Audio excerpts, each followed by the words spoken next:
တီတရရန်6တန်းနာမည်ကြီးတဲ့အိမ်အားလုံးပဲမင်္ဂလာပါကျွန်တော်နာမည်ကိုဆိုင်ပါ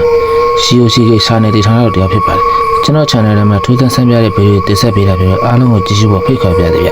ဒါဆိုဗီဒီယိုလေးစအောင်ဗျတရင်တွေကိုတော့ပါလာရောက်အောင်တရ6တဲ့အိမ်ကြီးထဲမှာတော့အခုမြင်နေရတဲ့မိသားစုကနေထိုင်ကြပါတယ်သူတို့ပြောတာကတော့သူတို့ရဲ့အိမ်ကြီးထဲမှာညဘက်ဆိုရင်ထူးထူးဆန်းဆန်းအတန်တွေကြားရတယ်လို့ဒီရဲ့ဆိုတာကတော့ဒေါသထက်နေတဲ့မိမတယောက်ရဲ့အော်တန်တွေကိုသူတို့ကြားနေရတယ်လို့ပြောပါတယ်